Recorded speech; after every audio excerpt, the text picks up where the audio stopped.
everyone, and welcome to my April 2024 reading vlog. So far, I have already finished 2 books, and I am currently reading 1 book. So for my 100 Epic Reads of a Lifetime poster, I listened to the audiobook of The Princess Bride by Goldman, and I ended up giving that book 3 stars. I discuss it more in the vlog dedicated entirely to the poster, but it was very, very short. It was the abridged version that was just the story that was laid out in the film, and I didn't really find it that funny. But then again, I have been seeing Princess Bride references my entire life, and I've never found them funny, so that's just how it goes sometimes. I really hope you can't hear the person who is just sawing outside, just on and off sawing. I don't understand why my neighbors just saw things. They probably just have a huge pile of just chopped pieces of wood. I don't know what they're doing. I then read the Batman Volume 4, the continuation of the Court of Owls storyline that was going on, the 0 year one. I can't remember the title of the first one. I ended up giving that one 3 stars as well. It was perfectly fine. I really liked the art in it. It was very good. And I liked that it was sort of the anti-year one because they wanted specifically to be an action and adventure based comic rather than the kind of darker toned crime thriller thing that year 1 was. So I will be reading the next one, so I'll let you know then how I feel. I am currently listening to the audiobook of Cherish by Tracy Wolff, which is the 6th book in that awful goddamn saga. Holy crap. I'm glad to be finishing this because I can't even explain all the crap that happens in it. Most of this has just been a waste of time. They're trying to save their friend who has like poison or something, and they're trying to defeat everything, and they're trying to defeat everyone, and each of the characters is the heir of some sort of like kingdom. Like the main character is a gargoyle, so she's the queen of the gargoyles. Her boyfriend is the king of the vampires. Her friend who she used to date is the vampire's brother, and he's also heir to the vampire court because it's either one or the other. And that guy's boyfriend is like heir to the dragon, so they're all like, no, I'll abdicate for you, babe. No, I'll abdicate for you, babe. You deserve to be the ruler. No, I'll abdicate for you, babe. Yawn. Also, mating is now a thing, and I hate it. And this is all just annoying, and I'll be glad to finish it. Then you won't have to hear me complain about it anymore, because I'm not going to put myself through a series like this ever again, because ugh. So yep, that's my update for now. I will talk to you soon when I read something new.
middle of the month. I am in pain. My cat's in here chewing on garbage, and I have a mini update for you guys. So I am currently reading Britney Spears' memoir, The Woman in Me. I'm about 45% of the way through, and so far it is very well done, very well written, and just what I expected. I don't really have a lot of new things to say about it yet, but stay tuned to see if I have any final thoughts. Something else that I have been reading this month, obviously I have mentioned, is that I am reading the new 52 Scott Snyder run of Batman comics. So I've already read volume 4, Zero City, Secret City. I've read volume 5, Zero Year, Dark City. And I have also read volume 6, Graveyard Shift. I thought I was done with the Scott Snyder run for the month, but then my sibling came back from the library and said, look what I got. So now I have the rest of the Scott Snyder Batman run. All I know about these ones is that in these two, it's Gordon who's Batman, as you can tell by this twink old man. So yay! Looking forward to that, of course. So that's my update for now. I have to stop the cat from ruining my room now. So can you even see? Yep, there he is. So if you'd excuse me, bye-bye.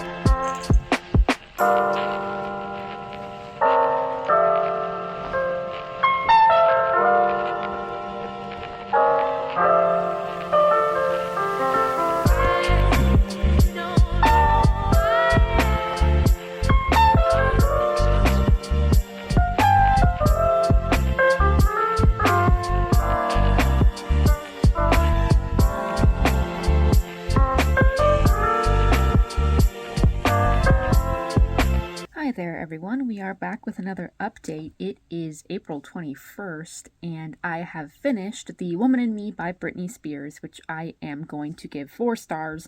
I usually rate autobiographies or memoirs kind of high just because you can't really rate, someone's life and how someone wrote something.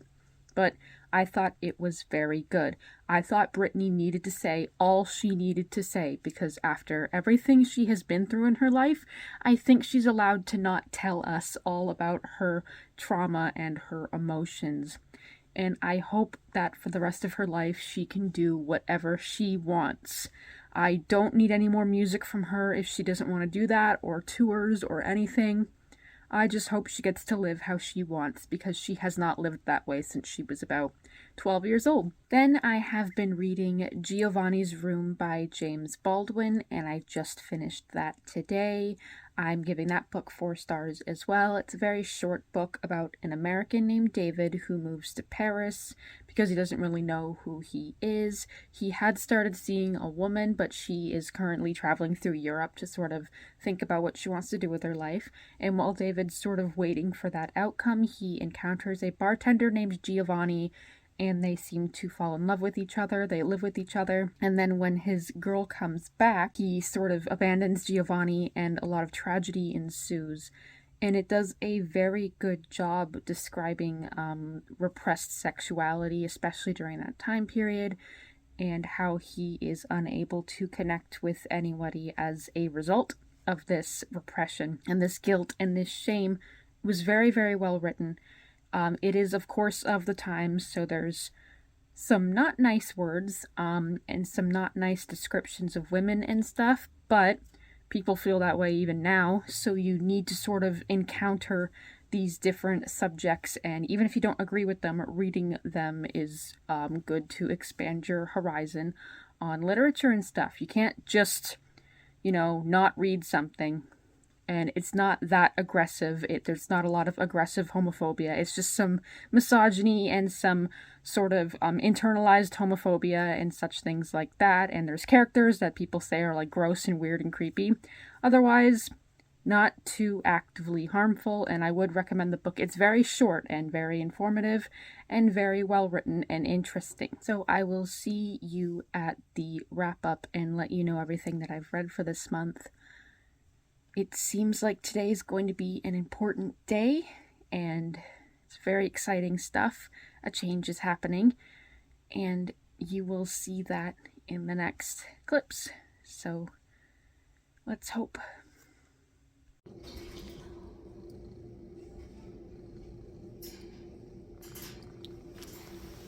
Does she like being held? Yes, we can hold her, absolutely. Hi. You coming home with us?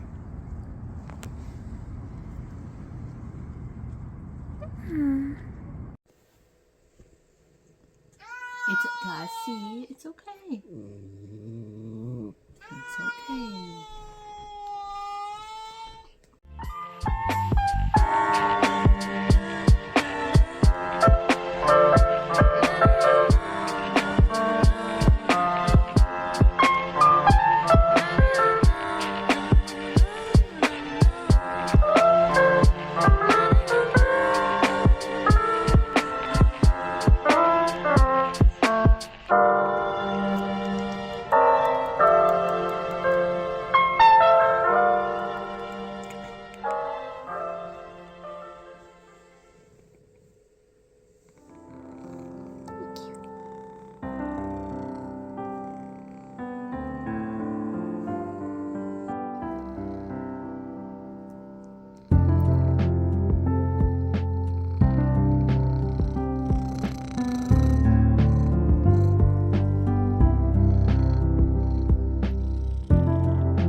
Hello everyone, and welcome to the final wrap-up of the month. We are doing it down here because my animals have all been in a frenzy since the arrival of Selena, my cat, and my dog is currently feeling a bit under the weather, so I'm just staying down here to make sure everyone is okay.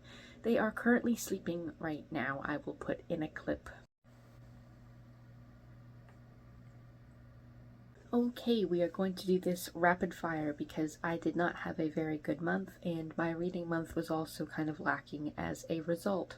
So for my 100 Epic Reads of a Lifetime poster, I listened to the abridged audiobook of The Princess Bride by William Golding, and I gave that 3 stars. It was completely harmless, totally fine, didn't hate it, didn't love it. Like I said, the only part that I laughed at was one small joke, and I thought it was a pretty creative, subversive fairy tale, all things considered.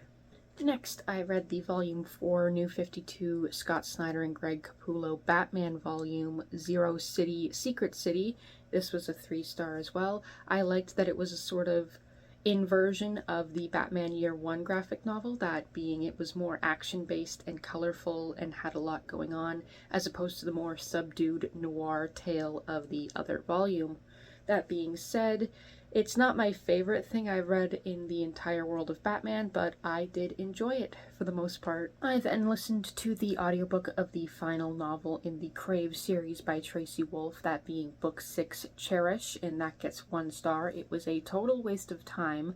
You forgot everything that happened in the current timeline of the books, because the last book that I read was about lost memories that the main character had in her own brain when she was in a gargoyle world.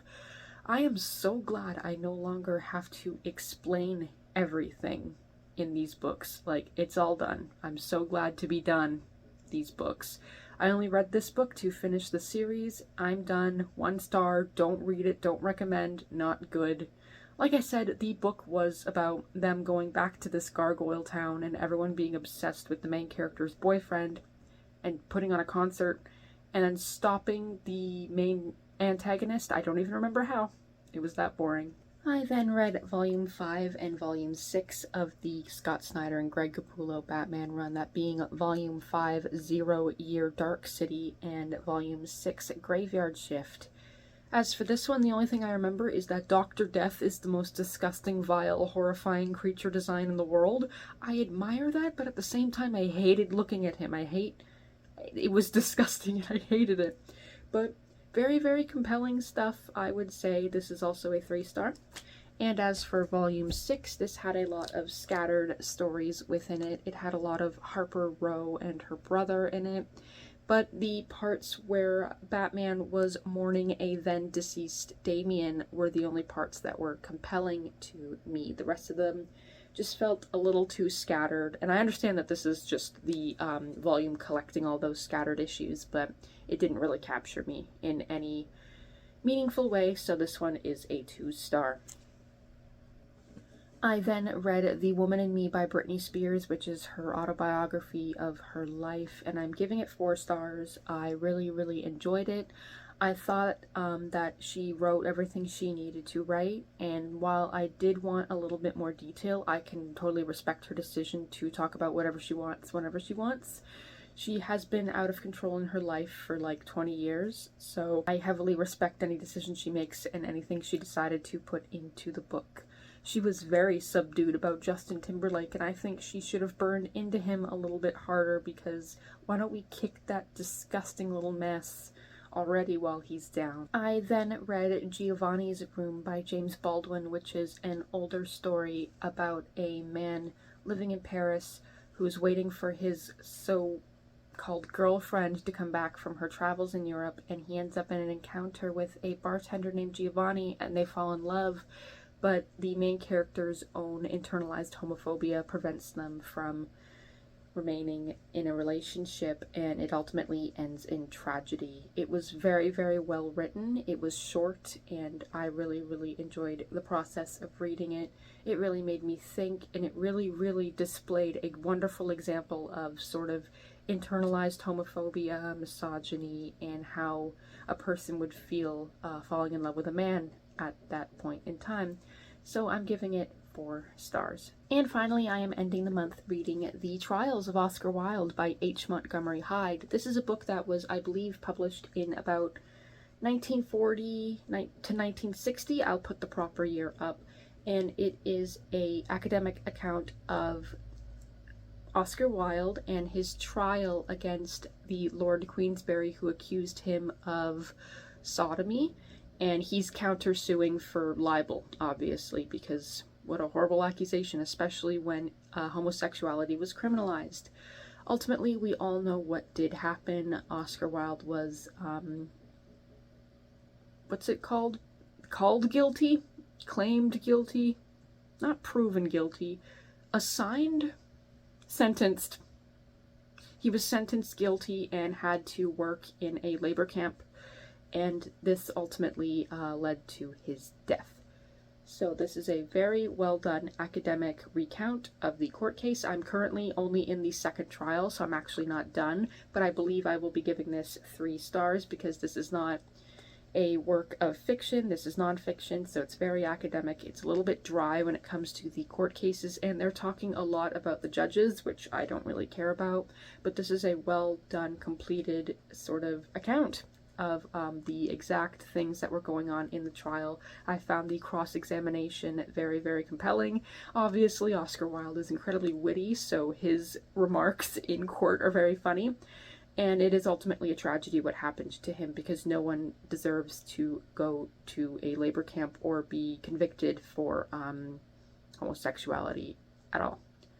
So yeah, ending this with a very smart, very well written account of the trials, and an end to this month, thankfully. So that's it. That was my month of April. Very chaotic. I didn't enjoy it very much, but time's going to go on and things are going to get better.